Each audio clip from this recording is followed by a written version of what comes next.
नमस्कार दोस्तों, कैसे हैं आप सब।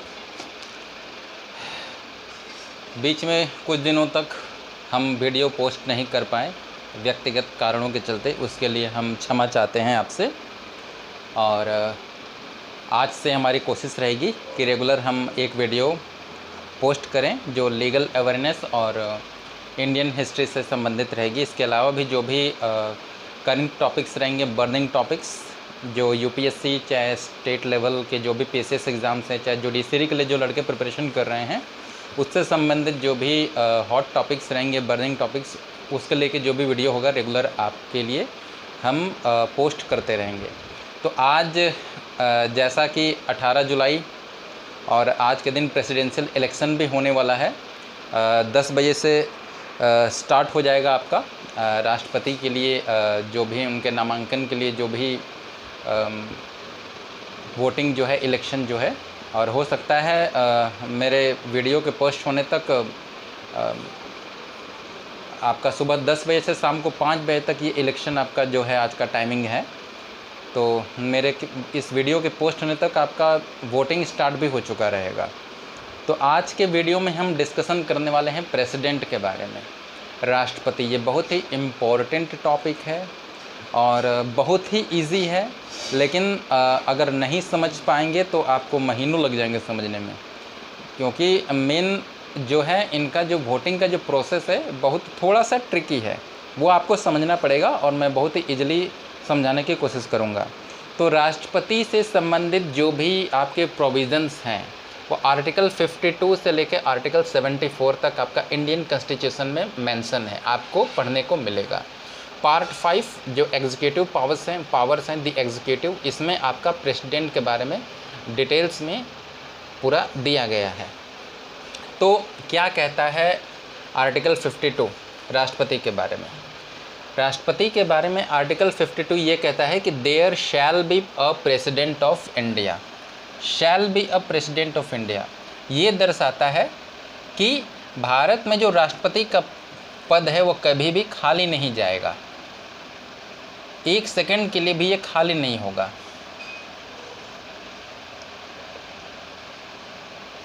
जैसे कि आप 25 जुलाई को रामनाथ कोविंद जी रिज़ाइन करेंगे, अपने राष्ट्रपति के पद से हटेंगे और 25 जुलाई को ही हमारे जो राष्ट्रपति होंगी वो अपना कार्यभार संभाल लेंगी। तो ये आपका आर्टिकल 52 में बहुत ही साफ और स्पष्ट अक्षरों पे लिखा गया है। और राष्ट्रपति जो हमारे फर्स्ट सिटीजन भी हैं, और ये जो प्रेसिडेंशियल फॉर्म ऑफ जो गवर्नमेंट है, जो हमने पार्लियामेंट्री फॉर्म ऑफ गवर्नमेंट जो हमने इम्प्लीमेंट किया है कॉन्स्टिट्यूशन में, ये एक तरफ से हमारे जो प्रीएम्बल में रिपब्लिकन जो नेचर है, डेमोक्रेटिक रिपब्लिक जो लिखा हुआ है, उसमें रिपब्लिकन नेचर को भी ये दर्शाता है। अच्छा, आर्टिकल 52 में जैसे कि लिखा हुआ है there shall be a president of India, मतलब भारत के राष्ट्रपति रहेंगे, ये हमेशा रहेंगे। और इसको अगर आप जब पढ़ेंगे आर्टिकल 62 क्लॉज 1 के साथ जब आप पढ़ेंगे तो इसका एक्सप्लेनेशन सही मायने में आपको समझ में आएगा। तो आइए समझते हैं आर्टिकल 62 क्लॉज 1 क्या कहता है। आर्टिकल 62 क्लॉज 1 में ये लिखा हुआ है, स्पेशली वैकेंसी को लेकर लिखा हुआ है कि अगर राष्ट्रपति का पद जो वैकेंट होगा और दूसरे राष्ट्रपति जो कार्यभार संभालेंगे वो उनके एक्सपायरेशन जो टर्म है, उनकी जो अवधि है, कार्यकाल की अवधि ख़त्म होने से पहले ही जो ऑफिस ऑफ जो प्रेसिडेंट है उसे, उसकी जो वैकेंसी है उसे फिल कर दी जाएगी। तो क्या लिखा हुआ है? An election to fill a vacancy caused by the expiration of the term of office of president shall be completed before the expiration of the term. मतलब राष्ट्रपति के जो कार्यकाल है उसके ख़त्म होने से पहले जो रिक्त पद है राष्ट्रपति का, वो जो है उसे भर दिया जाएगा, उसकी जो वैकेंसी है उसे फिल कर दी जाएगी। ये आपका आर्टिकल 62 क्लॉज 1 में लिखा हुआ है। तो आर्टिकल 52 को जब भी पढ़ना है आपको आर्टिकल 62 क्लॉज 1 के साथ पढ़ेंगे तो आपको सही मायने में समझ में आएगा कि राष्ट्रपति का जो पद है हमेशा ये आपका बने रहता है भारत में। और भी अलग अलग प्रोविजंस है, अगर राष्ट्रपति किसी गंभीर बीमारी से पीड़ित हो जाते हैं या फिर उनकी मृत्यु हो जाती है तो कौन प्रेसिडेंट रहेगा उस टाइम, इसके बारे में हम बाद में चर्चा करेंगे। अब क्या होता है, आर्टिकल 53 के बारे में आते हैं, डिस्कशन करते हैं। आर्टिकल 53 में ये लिखा हुआ है कि जो भी एग्जीक्यूटिव पावर है, executive power of the union shall be vested in the president. जितने भी एग्जीक्यूटिव पावर है, प्रेसिडेंट क्या है, सारे एग्जीक्यूटिव्स के हेड हैं, हेड ऑफ द स्टेट हैं और हेड ऑफ एग्जीक्यूटिव्स हैं, head of all executives. Executive power के यूनियन के जितने भी एग्जीक्यूटिव पावर है उसके हेड कौन है, राष्ट्रपति हैं।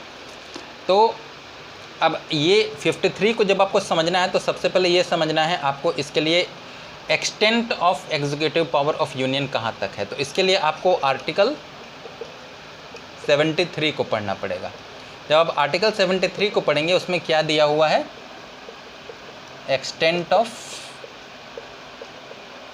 एग्जीक्यूटिव पावर कहाँ कहाँ तक ऑफ यूनियन ऑफ इंडिया, मतलब यूनियन ऑफ इंडिया के जो एग्जीक्यूटिव पावर है वो कहाँ कहाँ तक है, और जहाँ जहाँ तक है वहाँ वहाँ तक आपका राष्ट्रपति जो है इसके मतलब हेड हैं। बिना उनके अनुमति के कोई भी कार्य जो है राष्ट्रपति मतलब आपकी नहीं होगी। तो एक्सटेंट ऑफ आपका एग्जीक्यूटिव पावर क्या क्या है, तो एग्जीक्यूटिव पावर आपका उन चीज़ों पे एग्जीक्यूटिव पावर है। अगर आर्टिकल 73 को पढ़ेंगे तो उसमें लिखा हुआ है to all the matters with respect to which parliament has power to make law. वो सारे मैटर्स जिसमें पार्लियामेंट को कानून बनाने का अधिकार है, वो सारे मैटर्स आपके उसमें आपका एग्जीक्यूटिव पावर एक्सटेंड होता है। और उन सारे मैटर्स पे आपका डिसीजन कौन लेगा, फाइनल पारित कौन करेगा, तो उसके हेड कौन है, तो राष्ट्रपति हैं आपके। ये क्लियर हो गया। अच्छा, इसका मतलब ये है कि जैसे गवर्नर का आर्टिकल 73 में जैसे आप अगर पढ़ेंगे तो उसमें जैसे आपका अपॉइंटमेंट्स हो गया, गवर्नर का अपॉइंटमेंट हो गया, चाहे यूनियन पब्लिक सर्विस कमीशन के मेंबर्स हो गए उनका अपॉइंटमेंट हो गया, चाहे जितने भी स्पेशल ऑफिसर्स होते हैं शेड्यूल कास्ट और शेड्यूल ट्राइब्स के, चाहे कंट्रोलर एंड ऑडिटर जनरल का अपॉइंटमेंट हो गया, चाहे अटॉर्नी जनरल का अपॉइंटमेंट हो गया, ये सारे जो ऑफिशियल्स हैं ये सब राष्ट्रपति के परमिशन से ही, मतलब एक तरफ से क्योंकि ये सब एग्जीक्यूटिव्स हैं और इनके परमिशन से ही इनका अपॉइंटमेंट होता है, बिना, क्योंकि ये हेड ऑफ एग्जीक्यूटिव हैं। अच्छा, दूसरी बात यह है कि जो राष्ट्रपति हैं he is head of executive, ये हेड हैं, he is head of executive, लेकिन ये क्या है, नॉमिनल हेड हैं। राष्ट्रपति जो हैं नॉमिनल हेड हैं, रियल हेड कौन है, तो इसमें आपका रियल हेड जो है राष्ट्रपति की अनुमति के बगैर कोई भी कार्य नहीं होगा, because he is the head of state, he is the head of all executives, all executive powers of the union shall be vested in the president. लेकिन जो भी फंक्शन प्रेसिडेंट करेंगे, एक्सरसाइज करेंगे, ये नॉमिनल हेड हो गए, लेकिन जो भी फंक्शन एक्सरसाइज करेंगे अपना एग्जीक्यूटिव पावर का जब इस्तेमाल करेंगे वो council of ministers headed by prime minister के एडवाइस से करेंगे। ये बात हमेशा याद रखिए। तो यहाँ पे रियल हेड कौन हो गया, council of ministers headed by prime minister, ये रियल हेड हो गए। और इनके, क्योंकि हम पार्लियामेंट्री फॉर्म ऑफ गवर्नमेंट को मतलब एक्सेप्ट किया है हमने, पहला चीज़ डेमोक्रेटिक फॉर्म ऑफ गवर्नमेंट, तो इसमें कोई भी डिसीजन, कोई भी लेजिस्लेचर अगर बनाना है, कोई भी बिल पास करना है तो council of ministers he decision लेती है, हेडेड बाय प्राइम मिनिस्टर, और इनके एडवाइस से राष्ट्रपति जो है फाइनली एग्जीक्यूट करते हैं। इसलिए क्योंकि नॉमिनल हेड जो है आपका एग्जीक्यूटिव पावर जो है प्रेसिडेंट को दिया गया है। तो ये आपका हो गया दोस्तों आर्टिकल 53। मुझे उम्मीद है आपको इतना समझ में आ गया होगा।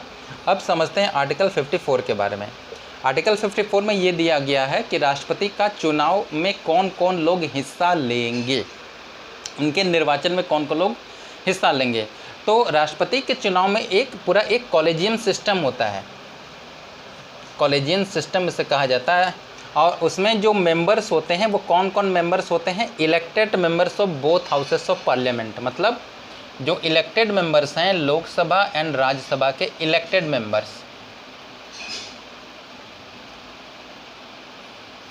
मतलब जो जनता के द्वारा चुन के प्रतिनिधि पार्लियामेंट में जाते हैं उन्हें इलेक्टेड मेंबर्स कहा जाता है। तो आपके लोकसभा के इलेक्टेड मेंबर्स कितने हैं, जैसे 545 में से 2 लोग को हटा दिया जाए तो 543, और राज्यसभा में 12 लोग राष्ट्रपति के द्वारा मनोनीत होते हैं, 245 में से 12 लोगों को हटा दीजिए तो 233 लोग हो गए। तो ये आपके इलेक्टेड मेंबर्स हो गए, elected members of both houses of parliament plus elected members of legislative assemblies of states. जितने भी लेजिस्लेटिव असेंबलीज के आपके स्टेट के लेजिस्लेटिव असेंबलीज हैं उनके इलेक्टेड मेंबर्स। अब इसमें लेजिस्लेटिव असेंबली जो स्टेट हैं इसमें आपका दिल्ली एंड पुडुचेरी ये भी आपका शामिल होता है, क्योंकि ये यूनियन टेरिटरीज़ हैं बेसिकली, लेकिन इलेक्टेड मेंबर्स दिल्ली और पुडुचेरी के भी राष्ट्रपति के चुनाव में भाग लेते हैं, क्योंकि ये कॉन्स्टिट्यूशन में आपका इसको ये प्रोविज़न दिया गया है।